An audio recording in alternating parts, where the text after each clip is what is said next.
Hi guys, welcome back to my channel safe of 96 চ্যানেলে তোমাদের সকলকে স্বাগতম। তো কেমন আছো তোমরা সবাই? আশা করি সকলে ভালো আছো এবং আমিও ভালো আছি। আজ আমি তোমাকে চলে এসেছি একটি নতুন রেসিপি নিয়ে। আজ আমি তোমাদের করে দেখাবো বিফ এগ পটেটো চপ। তার জন্য আমি এখানে চর্বি ছাড়া বিফ নিয়েছি দুটো এগ আর নিয়েছি 3টে পটেটো। প্রথমে আমি এগুলোকে বয়েল করে নেব। বয়েল করার জন্য প্রথমে আমি কুকারে পরিমাণ মতো জল নিয়েছি এবং পটেটোটাকে আমি মাঝ বরাবর কেটে দিয়েছি। তারপর এখানে পটেটো, এগ এবং বিফ খুব ভালো করে 3টি উপকরণকে বয়েল করে নেব।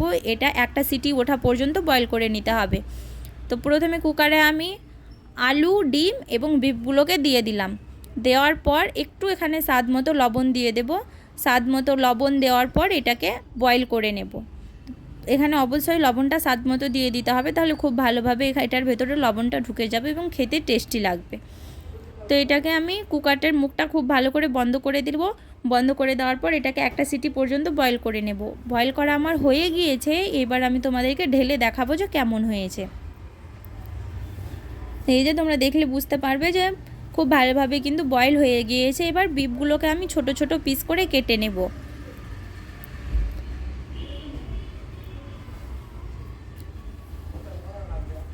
তো বিফগুলো আমার ছোট ছোট পিস করে কাটা হয়ে গিয়েছে এবং আলুটাকেও আমি খুব ভালো করে মেখে নিয়েছি এবং ডিমটাকে একটা চামচের সাহায্যে খুব ভালোভাবে ছোট ছোট করে একটু ভেঙে দিচ্ছি। এইভাবে কিন্তু তোমাদের ভেঙে দিতে হবে। তারপর বিফটাকে রেডি করার জন্য প্রথমে একটু কড়াইয়ে তেল দিয়ে দিতে হবে। কড়াইয়ের তেলটা যখন গরম হয়ে আসবে তখন তোমাদেরকে বিফগুলোকে দিয়ে দিতে হবে। বিফগুলো দেওয়ার পর একটু ভালোভাবে ফ্রাই করে নিতে হবে যতক্ষণ থেকে এটা বিফে একটা খুব ভালো কালার চলে আসে।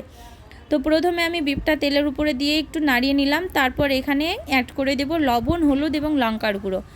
এই 3টে উপকরণ দিয়ে বিফটাকে একটু ভালোভাবে ফ্রাই করব এবং যখন নামাবো তখন একটু গরম মশলার গুঁড়ো দিয়ে নামিয়ে দেব। প্রথমে লবণ, হলুদ, লঙ্কার গুঁড়ো দিয়ে এটাকে খুব ভালো করে আবারও ফ্রাই করে নেব।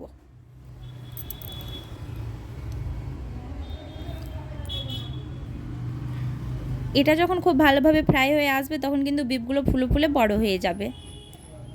যখন ফুলে ফুলে বড় হয়ে যাবে তখন তোমরা বুঝতে পারবে যে বিফটা হয়ে এসেছে।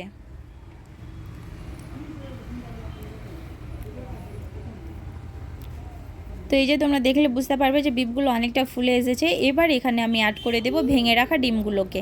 ভেঙে রাখা ডিমগুলো দেওয়ার পর এটাকে আবার 2-3 মিনিট ফ্রাই করে নেব। 2-3 মিনিট ফ্রাই করার পর এখানে যেটা আলুটা মেখে রেখেছি সেই আলু মাখাটা অ্যাড করে দেব।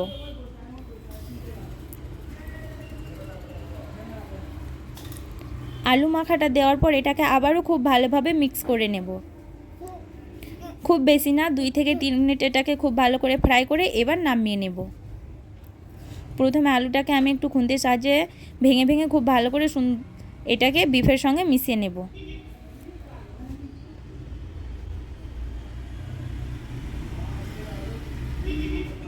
তো আমার মেশানো হয়ে গিয়েছে। তখন একটু আমি গরম মশলার গুঁড়ো দিয়ে এটাকে নামিয়ে নেব। গরম মশলার গুঁড়োটা দিয়ে একটু আর মিশিয়ে নেব, মিশিয়ে তারপর নামিয়ে নেব।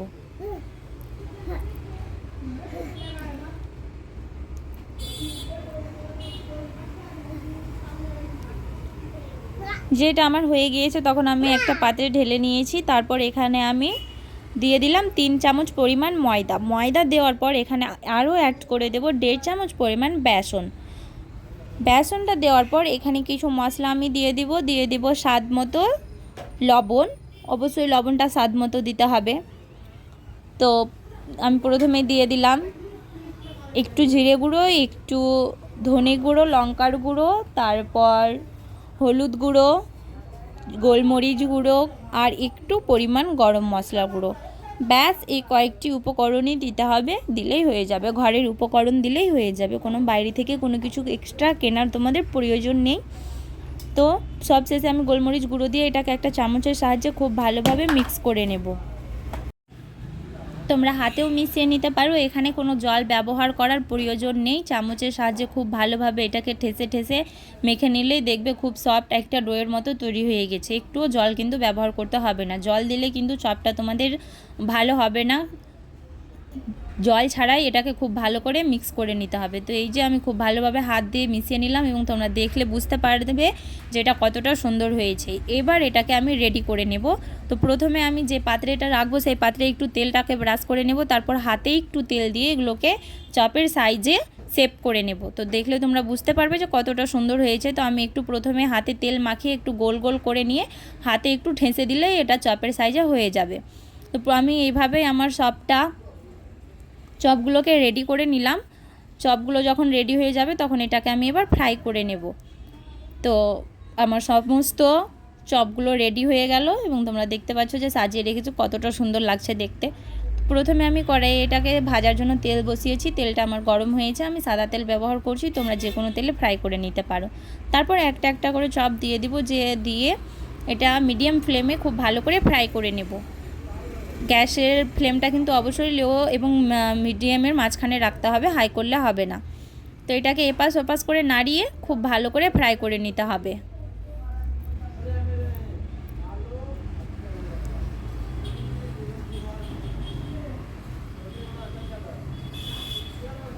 এই চপটা খেতে কিন্তু খুব ভালো হয়, তোমরা বাড়িতে অবশ্যই একবার ট্রাই করবে, দেখবে তোমাদের খুব ভালো লাগবে।